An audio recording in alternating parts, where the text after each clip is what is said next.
ஓம் சாந்தி 12/8/2023 சாகார முரளி. இன்று சிவ பகவான் கூறுகிறார், இனிமையான குழந்தைகளே, 21 பிறவிகளுக்கான புண்ணிய கணக்கை சேமிக்க வேண்டும். யோக பலத்தினால் பாவங்களின் கணக்கை எரித்துவிட வேண்டும். எனவே உள்நோக்கு முகமுடையவராக ஆகுங்கள். கேள்வி: எந்த ஸ்ரீமத்தை கடைபிடிப்பதன் மூலம் சப்தத்திற்கு அப்பாற்பட்டு செல்வதற்கான முயற்சி சகஜமானதாக ஆகிவிடும்? பதில்: குழந்தைகளே, உள்நோக்கு முகமுடையவராக ஆகிவிடுங்கள். வாயினால் எதுவும் பேசாதீர்கள் என்று ஸ்ரீமத் கூறுகிறது. இந்த ஸ்ரீமத்தை கடைபிடித்தீர்கள் என்றால் சகஜமாகவே சப்தத்திற்கு அப்பாற்பட்டு சென்றுவிட முடியும். எவ்வளவு நினைவு செய்வீர்களோ, சுயதர்ஷன சக்கரத்தை சுற்றுவீர்களோ, அவ்வளவு வருமானம் சேமிப்பாகிக் கொண்டே போகும். நினைவு செய்வதற்கு அமிர்த வேளையின் நேரம் மிகவும் நல்ல நேரம். அந்த நேரத்தில் எழுந்து உள்நோக்கு முகமுடையவராகி ஆத்மஸ்வரூபத்தில் நிலைத்து அமர்ந்து விடுங்கள். முரளியின் பாடல்: நீங்கள் இரவெல்லாம் தூங்கியே கழித்தீர்கள். ஓம் சாந்தி. உள்நோக்கு முகமுடையவராக ஆகிவிடுங்கள். வாயினால் எதுவும் பேசாதீர்கள். தன்னுடைய ஆத்மஸ்வரூபத்தில் நிலைத்து அமருங்கள் என்று இதை யார் புரிய வைக்கிறார்? தந்தை குழந்தைகளுக்கு கோருகிறார். வாயினால் எதுவுமே சொல்லாதீர்கள். ராம ராம என்றோ நிறையவே சொல்லி வந்திருக்கிறீர்கள். ஆனால் அப்படி சொல்வதினால் மனிதர்கள் தூய்மையாக முடியாது. பதித பாவன தந்தையின் ஸ்ரீமத் படி நடக்கும் போதுதான் மனிதர்கள் தூய்மையற்ற நிலையிலிருந்து தூய்மையாக ஆக முடியும். பதித பாவனர் என்று சொல்லும் போது தந்தை நினைவிற்கு வருகிறார். அதாவது பதித பாவன தந்தையை நினைவு செய்யணும், ஸ்ரீமத் படி நடக்கணும். அப்போதான் தூய்மையாக முடியும். வெறும் இறைவனுடைய நாமத்தை சொல்றதுனால ஆத்மா தூய்மையாக முடியாது அப்படின்றார். ஆகையால நீங்க உள்நோக்கு பார்வையில இருந்து தந்தையை நினைவு செய்யுங்க அப்படின்றார்.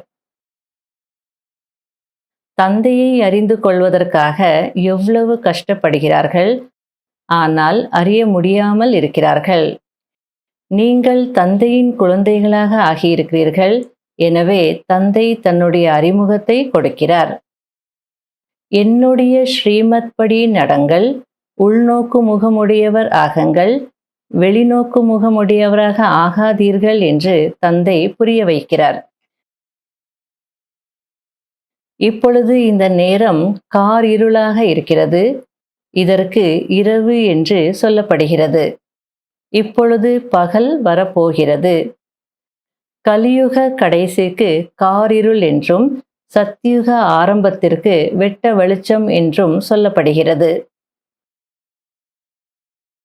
அனைத்து மனிதர்களும் தூய்மையற்றவர்களாக ஆகிவிடும் போது சங்கம யுகத்தில்தான் நான் வருகிறேன். இப்பொழுது குழந்தைகளாகிய உங்களுக்கு சதா சுகத்தின் ஆஸ்தி கொடுக்க வந்திருக்கிறேன். விநாசமும் எதிரிலேயே இருக்கிறது என்று தந்தை கோருகிறார்.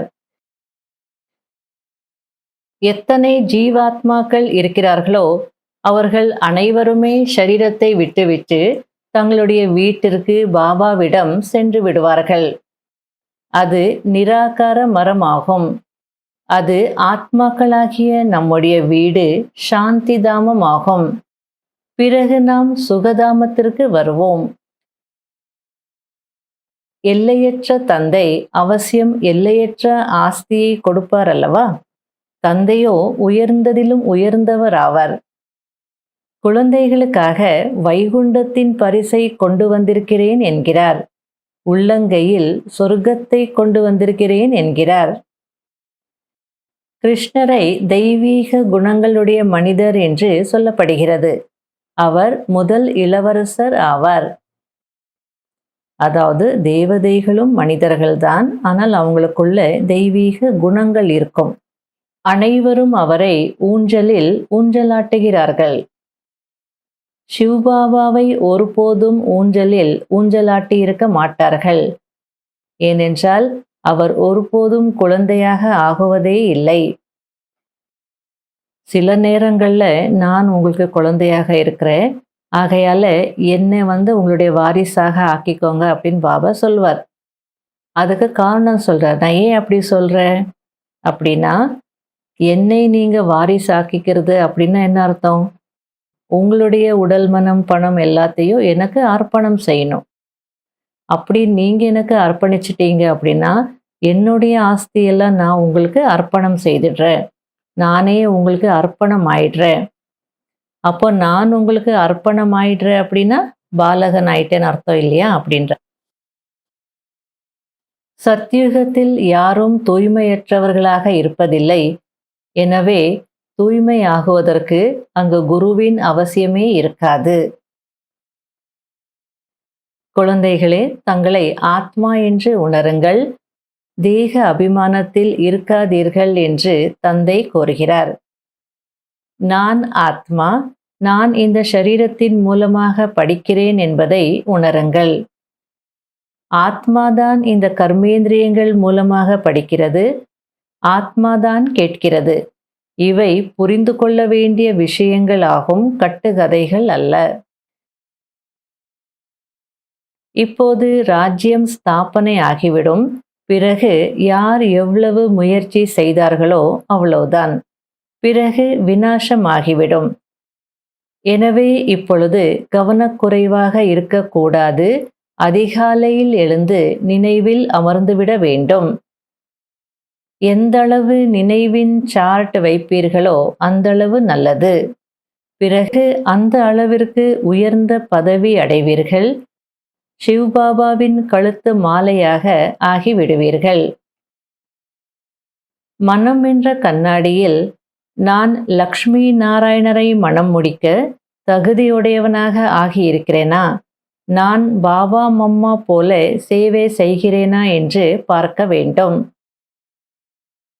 அடுத்தது பாபா, விதவிதமான மலர்கள் இருக்கிறது. இது தோட்டத்தின் எஜமானரான தந்தையின் மனித பூந்தோட்டம் ஆகும்.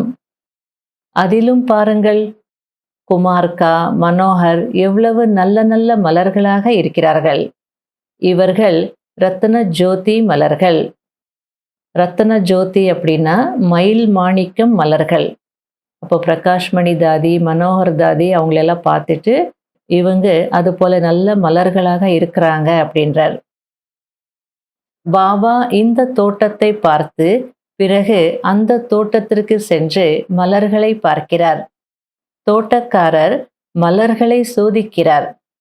எனவே குழந்தைகளும் பின்பற்ற வேண்டும். முதல் நம்பர், இரண்டாம் நம்பர் மலர் யார் என்று பார்த்து அவர்களைப் போல் ஆக வேண்டும். எல்லையற்ற தந்தை குழந்தைகளுக்கு புரிய வைக்கிறார். குழந்தைகளே, இந்த கடைசி பிறவியில் தூய்மையாக இருங்கள். அப்போது நீங்கள் நிறைய சேவை செய்ய முடியும். இந்த ஆன்மீக கல்லூரி அல்லது மருத்துவமனை கூட மிகவும் பெரியது. இதில் நீங்கள் எவர் ஹெல்தியாக, எவர் வெல்தியாக ஆகிறீர்கள். அதாவது சதா ஆரோக்கியமானவர்களாக, சதா செல்வந்தர்களாக ஆகிறீர்கள். வீட்டுக்கு வீடு நீங்கள் இந்த மருத்துவமனை அல்லது கல்லூரியை திறக்கலாம். இதில் செலவு எதுவும் கிடையாது. 3 அடி நிலம் மட்டும்தான் தேவை. குழந்தைகளாகிய நீங்கள் ராஜரிஷி ஆவீர்கள். அவர்களோ வீடு வாசலை விட்டு விடுகிறார்கள். நீங்கள் வீட்டில் இருந்தபடியே முழு உலகத்தையும் தியாகம் செய்கிறீர்கள். உங்களுடைய புத்தியில் இப்பொழுது புதிய உலகம் இருக்கிறது. எனவே தந்தை கூறுகிறார், நீங்கள் என்னை நினைவு செய்யுங்கள், மற்றபடி இந்த பழைய உலகம் முடிந்து போய்விடும் என்று. நல்லது. இனிமையிலும் இனிமையான காணாமல் போய் கண்டெடுக்கப்பட்ட செல்ல குழந்தைகளுக்கு மாத் பிதா பாப் தாதாவின் அன்பு நினைவுகள் மற்றும் காலை வணக்கம். ஆன்மீக குழந்தைகளுக்கு ஆன்மீக தந்தையின் நமஸ்காரம். கடைபிடிக்க வேண்டிய முக்கியமான சாராம்சம். முதல் பாயிண்ட், அதிகாலையில் எழுந்து நினைவில் அவசியம் அமர வேண்டும். இதில் தவறு செய்யக்கூடாது. புண்ணிய கணக்கை சேமிக்க வேண்டும். இரண்டாவது பாயிண்ட், குறிக்கோளை புத்தியில் வைத்து நன்னடத்தையை தாரணை செய்ய வேண்டும். ஆன்மீக படிப்பை அவசியம் படிக்க வேண்டும். உள்நோக்கு முகமுடையவராகி இருக்க வேண்டும். வரதானம். பிராமண வாழ்க்கையின் விசேஷ தன்மையை அறிந்து அதை காரியத்தில் ஈடுபடுத்தக்கூடிய அனைத்து விசேஷ தன்மைகள் நிரம்பியவர் ஆகுங்கள். டிராமாவின் நியமத்தின் அனுசாரம் சங்கம யுகத்தில் ஒவ்வொரு பிராமண ஆத்மாவிற்கும் ஏதாவதொரு விசேஷ தன்மை கிடைத்திருக்கிறது. மாலையின் கடைசி மணியாக இருந்தாலும் அவருக்குள்ளும் ஏதோ ஒரு விசேஷ தன்மை இருக்கிறது. எனவே பிராமண பிறவினுடைய பாக்கியத்தின் விசேஷ தன்மையை அறிந்து கொள்ளுங்கள். மேலும் அதை காரியத்தில் ஈடுபடுத்துங்கள்.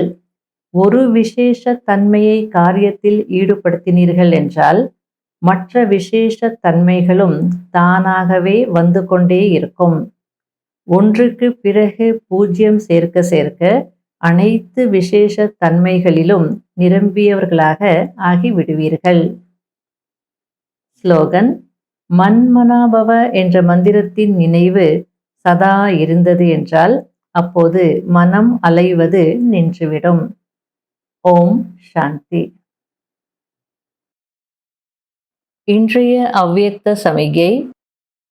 நினைவு யாத்திரை சகஜமாகவும் இருக்க வேண்டும், மேலும் சக்திசாலியாகவும் இருக்க வேண்டும். சக்திசாலியான நினைவு ஒரே நேரத்தில் டபுள் அனுபவத்தை செய்விக்கிறது. ஒரு புறம் நினைவு அக்னியாகி பஸ்மம் செய்யக்கூடிய வேலை செய்கிறது, மாற்றம் செய்யும் காரியத்தை செய்கிறது.